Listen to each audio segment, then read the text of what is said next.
Transformer and AC rotating machines के lecture में हम लोग सिंगल फेज इंडक्शन मोटर के बारे में स्टडी करेंगे। ओके, तो हमने डिफरेंट टाइप्स की सिंगल फेज इंडक्शन मोटर देखी थी, जिसमें फर्स्ट वन थी shaded pole type single phase induction motor, second one थी resistance start induction run type in single phase induction motor, capacitor start induction run type single phase induction motor and capacitor start capacitor run type single phase induction motor. उसमें capacitor start capacitor run single phase induction motor में दो types की motor पाई जाती है। एक single value capacitor रहती है, जबकि दूसरी double value capacitor single phase induction motor रहती है। तो उसमें हम देखेंगे capacitor start induction motor and capacitor start capacitor run induction motor. तो जो capacitor start induction run type single phase induction motor होती है और capacitor start capacitor run type single phase induction motor रहती है, उन दोनों में डिफरेंस क्या रहता है। तो हमने जो वर्किंग प्रिंसिपल और कंस्ट्रक्शन जो कैपेसिटर स्टार्ट इंडक्शन मोटर्स का देखेंगे, या तो capacitor start capacitor run type single phase induction motor का देखेंगे। तो कंस्ट्रक्शन के हिसाब से तो दोनों सेम ही रहती हैं, बट जो सिंगल फेज इंडक्शन मोटर रहती है वो सेल्फ स्टार्टिंग नहीं होती है, क्योंकि उसमें जो मैग्नेटिक फील्ड प्रोड्यूस होता है वो रोटेटिंग टाइप का नहीं होता है, बट वो ऑल्टरनेटिंग टाइप का होता है। तो यहाँ पे रोटेटिंग मैग्नेटिक फील्ड को प्रोड्यूस करने के लिए दो जो वाइंडिंग्स रहते हैं, यानी कि जो दो फ्लक्स होते हैं, उन दोनों के बीच में फेज डिफरेंस होना ज़रूरी है। तो ये फेज डिफरेंस अगर हम क्रिएट करते हैं तो सिंगल फेज इंडक्शन मोटर है वो सेल्फ स्टार्ट हो सकती है। अब इसमें जो स्प्लिट फेज इंडक्शन मोटर रहती है उसमें हम रेजिस्टेंस का यूज़ करते हैं फेज डिफरेंस को क्रिएट करने के लिए, बट यहाँ पे जब capacitor start capacitor run type induction motor होगी या तो capacitor start induction run type single phase induction motor होगी, तो हम यहाँ पे कैपेसिटर का यूज़ करेंगे। अब जो कैपेसिटर स्टार्ट इंडक्टर मोटर है और जो capacitor start capacitor run induction motor है, दोनों में दो वाइंडिंग्स रहते हैं। एक रहती है मेन वाइंडिंग, जबकि दूसरा रहता है स्टार्टिंग वाइंडिंग। जो स्टार्टिंग वाइंडिंग रहती है उसमें हम कैपेसिटर को कनेक्ट करते हैं, तो जिसकी वजह से जो कैपेसिटर में से जो करंट फ्लो होगा, यानी कि अगर हम उसको नाम देते हैं IST, देन वो जो करंट होगा, वो जो अप्लाइड वोल्टेज होगा, उसको phi-st एंगल पे लीड करेगा। तो यहाँ पे हम डायग्राम में देख लेते हैं कि आप देख सकते हो एक कैपेसिटर स्टार्ट इंडक्टर मोटर और capacitor start capacitor run induction motor का जो कंस्ट्रक्शन है वो सेम रहेगा। ओके, दोनों में एक मेन वाइंडिंग रहेगी और एक स्टार्टिंग वाइंडिंग रहेगी। स्टार्टिंग वाइंडिंग में सीरीज़ में एक कैपेसिटर को कनेक्ट किया जाता है। यहाँ पे सेंट्रीफ्यूगल स्विच का भी यूज़ किया गया है। रोटर जो है वो दोनों में स्क्विरल केज रोटर का यूज़ होता है और मेन वाइंडिंग के अक्रॉस में सप्लाई वोल्टेज दिया जाता है। तो आप देख सकते हो कि यहाँ पे पहले वोल्टेज जो है, अगर हम कैपेसिटर को कनेक्ट नहीं करते हैं तो उसका जो करंट है वो लैग मिलेगा, but if we connect capacitor in series with the starting winding, तो ये जो करंट है वो हमें यहाँ पे मिलेगा, मीन्स कि वो वोल्टेज से लीड करेगा। और इसकी वजह से जो मेन वाइंडिंग का जो करंट वेक्टर है और जो स्टार्टिंग वाइंडिंग का जो करंट वेक्टर है, उन दोनों के बीच में phi-st जितना फेज डिफरेंस हमें मिलेगा। अब ये जो स्प्लिट फेज मोटर्स हैं उसमें हम डिफरेंट टाइप्स की मोटर है जो स्टडी करेंगे। उसमें फर्स्ट वन है रेजिस्टर स्प्लिट फेज मोटर। तो जो resistor split phase induction motor रहती है उसमें जो स्टेटर रहता है उसमें स्टार्टिंग वाइंडिंग, जिसको हम ऑक्सिलरी वाइंडिंग भी बोल सकते हैं, और उसको हम S से दिखाएंगे, उसको मेन वाइंडिंग के साथ ऐड किया जाता है। जो स्टार्टिंग वाइंडिंग रहती है वो मेन वाइंडिंग से 90 डिग्री इलेक्ट्रिकल एंगल से लोकेट किया जाता है। और जो मेन स्टार्टिंग वाइंडिंग होगी वो कब ऑपरेट होगी, तो जब भी मोटर स्टार्ट हो जाएगी उसके बाद मेन वाइंडिंग पे मोटर रन करती है। दोनों वाइंडिंग को ऐसे डिज़ाइन किया जाता है कि जिसकी वजह से जो स्टार्टिंग वाइंडिंग है उसका जो रेजिस्टेंस है वो ज़्यादा रहेगा, जबकि रिएक्टेंस उसका कम रहेगा। जबकि जो मेन वाइंडिंग रहेगी उसमें रेजिस्टेंस की वैल्यू लो रहेगी, जबकि रिएक्टेंस की वैल्यू हाई रहेगी। तो यहाँ पे जैसे जैसे मोटर का ऑपरेशन शुरू होगा वैसे वैसे दोनों वाइंडिंग के बीच में फेज डिफरेंस क्रिएट होगा, और ये जो डिफरेंस है वो 25 डिग्री से लेके 30 डिग्री तक का रहेगा। Now working of the resistor split phase motor. तो ये काम कैसे करती है? तो जब भी दोनों स्टेटर वाइंडिंग हैं उसको सिंगल फेज सप्लाई दिया जाता है, तो जो मेन वाइंडिंग रहती है वो IM करंट को कैरी करता है, जबकि जो स्टार्टिंग वाइंडिंग है उसमें से IS करंट फ्लो होना शुरू करता है। जो मेन वाइंडिंग है उसमें हमने देखा कि रिएक्टेंस की वैल्यू ज़्यादा रहती है, मीन्स कि वो हाईली इंडक्टिव है, उसका जो रिएक्टेंस है वो रेजिस्टेंस से ज़्यादा रहेगा, जबकि जो स्टार्टिंग वाइंडिंग है वो हाईली रेजिस्टिव रहेगी क्योंकि उसमें रेजिस्टेंस की वैल्यू ज़्यादा रहती है। तो इसकी वजह से जो दोनों करंट है यानी कि IM और IS दोनों के बीच में फेज डिफरेंस क्रिएट होगा। तो इसकी वजह से रिवॉल्विंग फील्ड है वो प्रोड्यूस होगा और उसकी वजह से मोटर स्टार्ट होगी।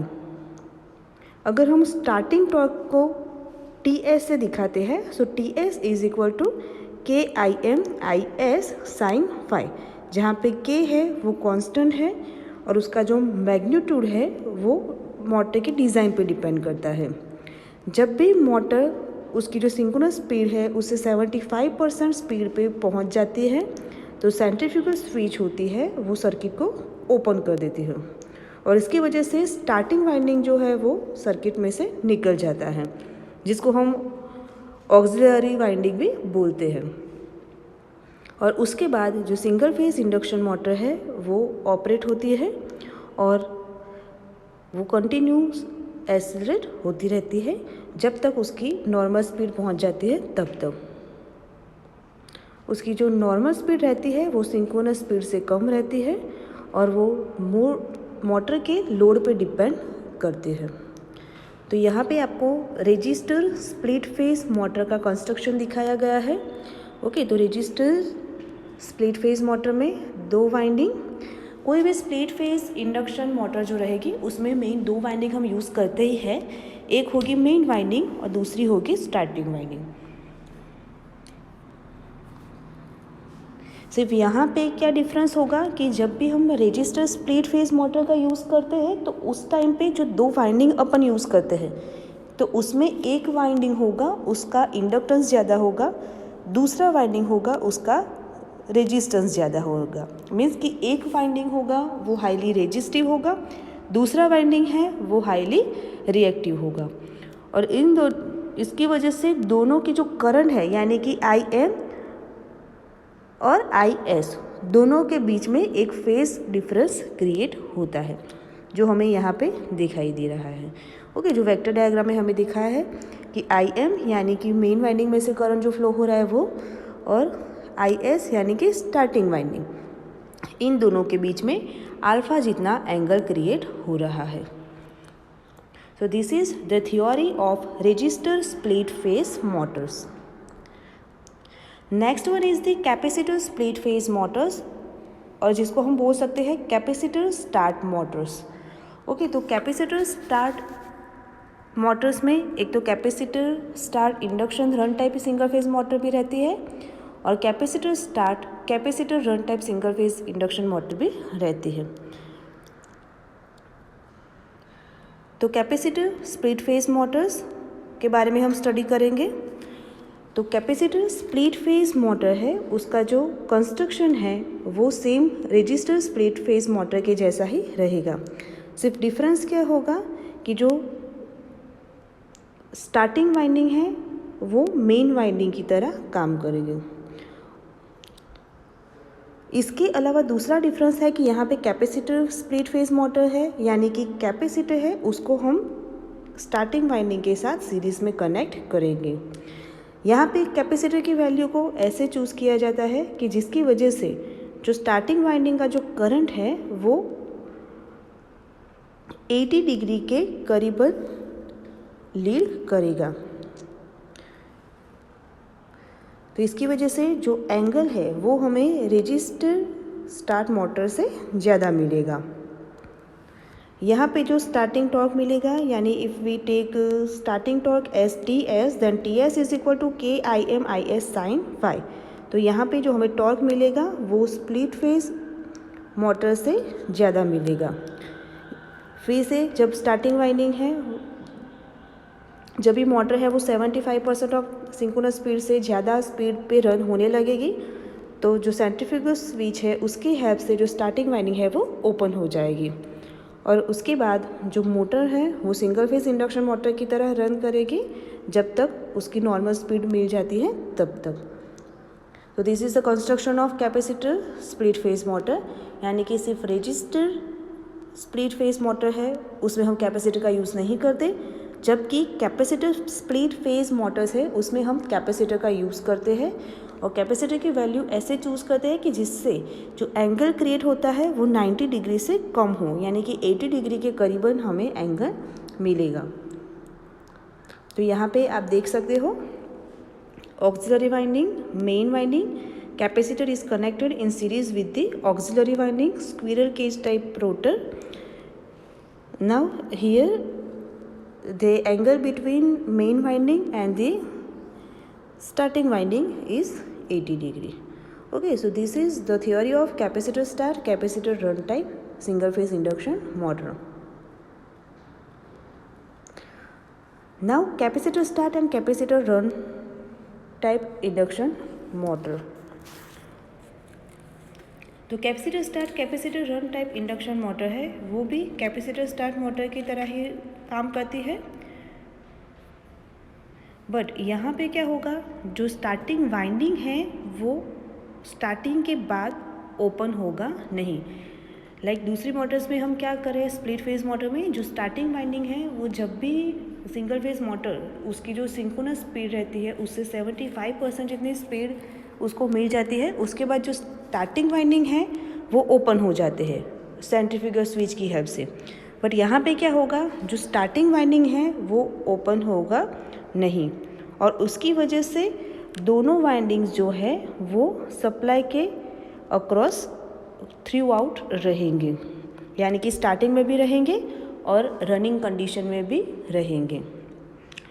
इसके लिए दो डिज़ाइंस दी गई होती है, उसमें जो एक डिज़ाइन रहती है उसमें जो सिंगल कैपेसिटर सी का यूज़ किया जाता है जो starting as well as running के लिए यूज़ किया जाता है। तो इसकी वजह से क्या होगा कि अगर एक कैपेसिटर का यूज़ हम करते हैं तो इसकी वजह से जो सेंट्रीफ्यूगल स्विच है उसका यूज़ हमें करना पड़ता नहीं है।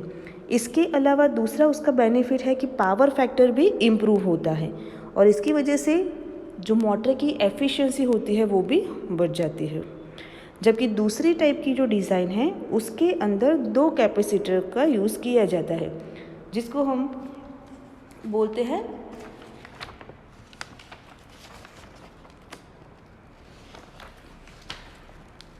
डबल वैल्यू कैपेसिटर, क्योंकि यहाँ पे दो कैपेसिटर का यूज़ किया जाता है, इसलिए इस टाइप के अगर डिज़ाइन वाले single phase capacitor start capacitor run induction motor का यूज़ करते हैं तो उसको हम बोलेंगे double value capacitor start capacitor run motor. तो यहाँ पे जो दो कैपेसिटर यूज़ करते हैं उसमें जो C1 कैपेसिटर होगा उसकी जो वैल्यू है वो कम रहेगी और उसका यूज़ सिर्फ स्टार्टिंग में रनिंग के लिए ही यूज़ किया जाता है। बट जो C2 कैपेसिटर होगा उसमें उसकी वैल्यू जो होगी वो C1 से ज़्यादा होगी और वो जो है उसको C1 के साथ पैरेलल में कनेक्ट किया जाता है। दोनों कैपेसिटर है वो थ्रू आउट यानी कि starting as well as running condition में कनेक्टेड ही रहते हैं।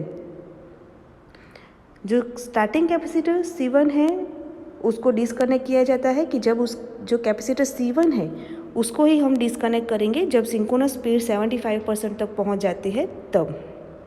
और उसके बाद जो मोटर है वो सिंगल फेज इंडक्शन मोटर की तरह ही रन करती है। तो यहाँ पे आप देख सकते हो स्टार्टिंग वाइंडिंग कंस्ट्रक्शन सेम ही रहेगा। Starting winding, main winding, starting winding में सीरीज़ में कैपेसिटर सी, और जो रोटर है वो स्क्विरल केज रोटर का हम यूज़ करते हैं। बट यहाँ पे जो capacitor start capacitor run induction motor जो हमने देखी, उसमें जो double value capacitor single phase induction motor में आप देख सकते हो ये उसका डायग्राम है। यानी कि C1 और C2 दोनों को पैरेलल में कनेक्ट किया जाता है और उसके बाद उसको स्टार्टिंग वाइंडिंग के साथ कनेक्ट किया जाता है। दोनों में से जो C1 होगा वो 75% सिंक्रोनस स्पीड से 75% स्पीड गेन करने के बाद C1 है वो सर्किट में से निकल जाएगा, जबकि C2 है it will continue to join in the running condition also. Now capacitor run motors construction is same. यहाँ पे ये जो कैपेसिटर रन मोटर है उसको हम परमानेंट स्प्लिट कैपेसिटर मोटर भी बोलते हैं, क्योंकि जो कैपेसिटर है उसको परमानेंटली ऑक्सिलरी वाइंडिंग के साथ कनेक्ट रखा जाता है। यहाँ पे कोई भी सेंट्रीफ्यूगल स्विच का यूज़ किया जाता नहीं है। अगर जो डिज़ायर्ड लोड होता है वहाँ जो कैपेसिटर है और जो ऑक्सिलरी वाइंडिंग है दोनों को ऐसे डिज़ाइन किया जाता है कि जिसकी वजह से 90 डिग्री फेज डिस्प्लेसमेंट दो वाइंडिंग के बीच में हमें मिलेगा। तो यहाँ पे जो मोटर है वो balance two phase induction motor की तरह काम करेगा।